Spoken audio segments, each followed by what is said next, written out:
First off, Brendan, how does it feel to have a man sitting next to you, all signed, sealed, and ready for the season? Yeah, it's absolutely brilliant. We had a wonderful time working together at Leicester, and it was clear what we needed after Joe leaving, and that was someone who is at the very highest level, who's a competitor, who's a winner, and obviously can really support and help this young group of players. And there's nobody better than Kasper for that. So I'm absolutely delighted. I'm delighted for him that he's going to get the Celtic experience, which is a really incredible experience because it's such a massive club, Celtic, but a real family, small family inside it. So yeah, I'm delighted he's here. Obviously you've signed 2 goalkeepers in the window so far as well. But obviously, look, I know you're working on other deals, I'm sure, to come in, but there's a lot of speculation around Matt O'Reilly. Is there anything to update and how desperate to keep him? No, there's no update. We're fairly relaxed. You see him in the game the other night. He's working very well, very focused. And naturally, when you're a really good player, and especially a young player who's as committed and professional as he is, then he's going to obviously acquire attention. But he's working so well, and there's nothing really to report on him. Kasper, how does it feel to be a Celtic player? Yeah, it feels great. Yeah, absolutely buzzing to be here, to be fair. Once I spoke to the boss, then it was exactly what I wanted. It was everything I've been looking for. So yeah, just really happy now to be here, and just can't wait to get started. You haven't had much rest, have you?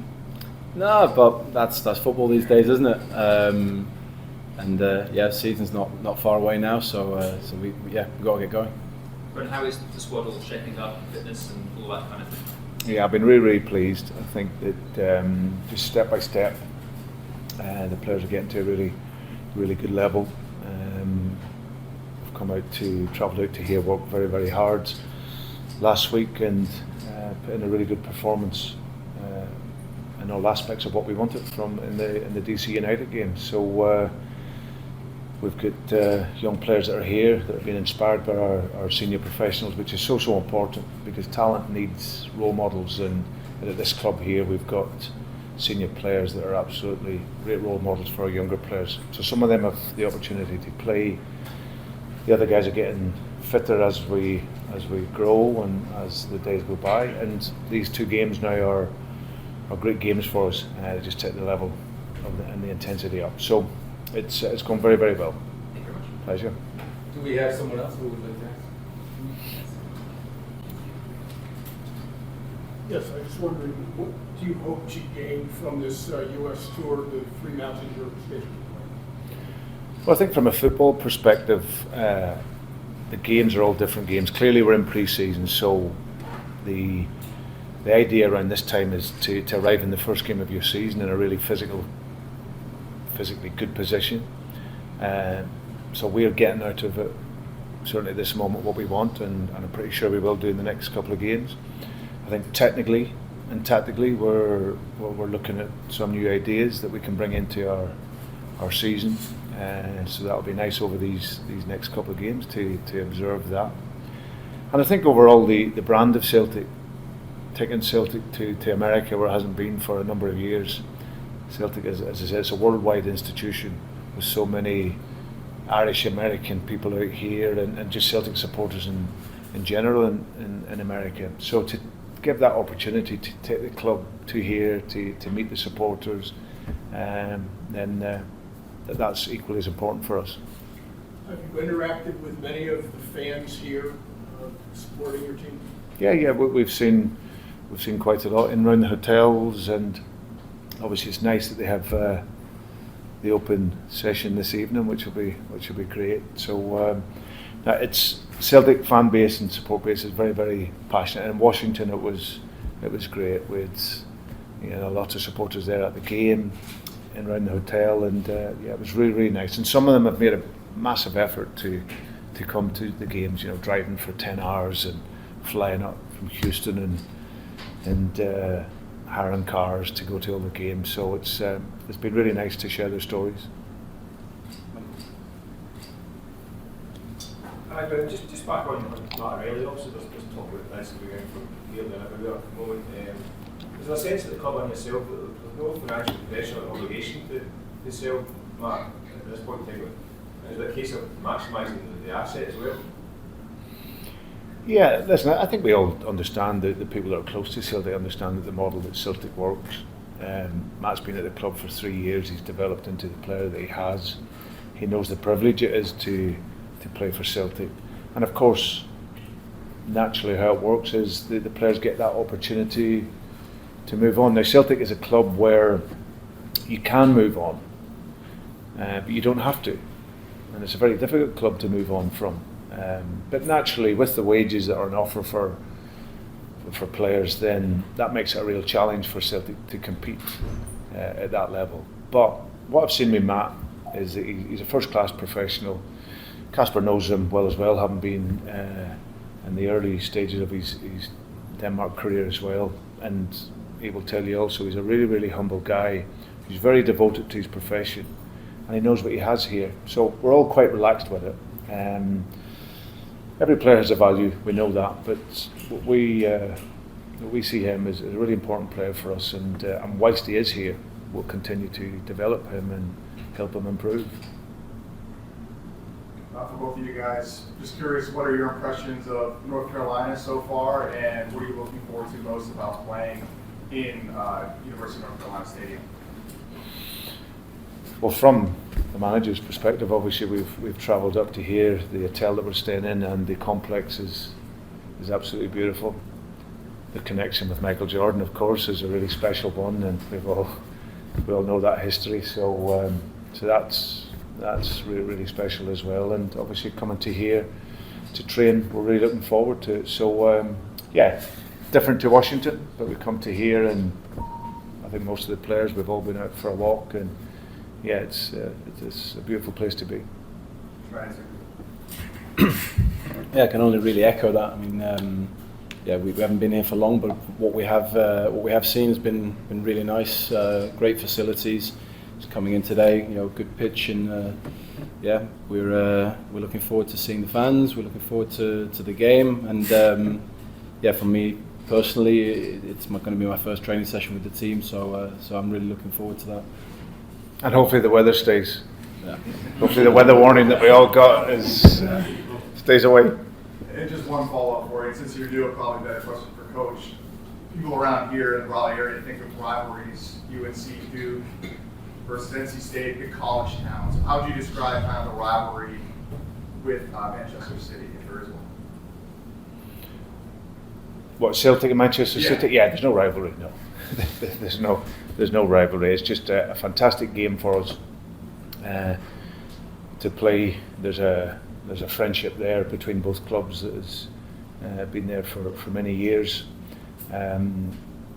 Kasper started at Manchester City, so it's a really special game for him as well. But no, I think for us it'll be great to see Pep, having worked against him in the Premier League, and but most importantly for us, it's our fifth game in our preparation phase, and we'll be working very hard to get everything out of it what we need to.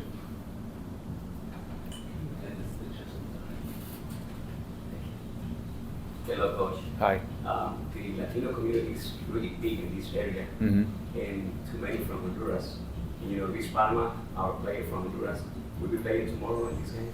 Yes, he will be involved. Lots of the players will get involved.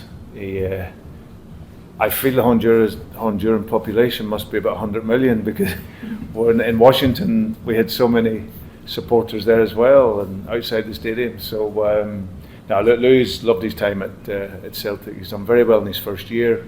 It's always difficult to adapt, especially he was coming into a more intense game, coming to the British game. But he settled in very well, and he'll be looking to progress even further this season. Do you have any more questions? Coach, for a lot of people tomorrow, maybe their first introduction to high-level soccer, European soccer, for a lot of kids, maybe even the introduction to the sport. Can you recall your first introduction to soccer, or maybe a game or a moment that has led you here today? Not really. No, I can't off the top of my head. I just know that I think when I was younger, my parents had said to me, all they ever knew me was to kick the ball. I don't really remember it, but certainly when I was young, and then when I see pictures of myself, I'd always had the ball. So I think I've always been in love with the game. It's always been a passion, and from being a youngster, that has followed right through to 51 years of age now, and I've never really seen it as a job. It's something that I've loved, and I've been so lucky in my life to work in this profession, and I enjoy every single day of it. Right. Kasper, was there any moment for you that you can recall at all? Or? Well, to be honest, the first place I went from when I was born in the hospital was a football stadium. I didn't go home first, so football's been in my blood basically since the day I was born. Yeah, my father obviously played professionally until I was 15. So football has existed for me always, and a bit like the boss said, I've been in love with the game ever since I remember. It's been my whole life. I've played it since the day I was born, and still hungry, still love every minute of it. Kasper, you said this was your first training session with your new team. How difficult is it for a goalkeeper to get behind a new defense, new mates? To be fair, they've made it really easy to integrate. I've been here for a couple of days now, and we've had some travelling, and I've tried to integrate myself into the team. And to be fair,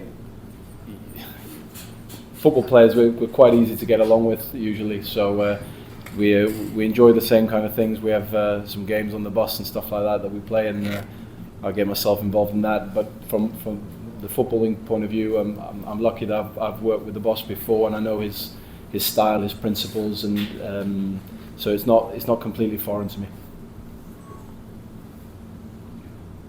Is there any more questions from anyone else?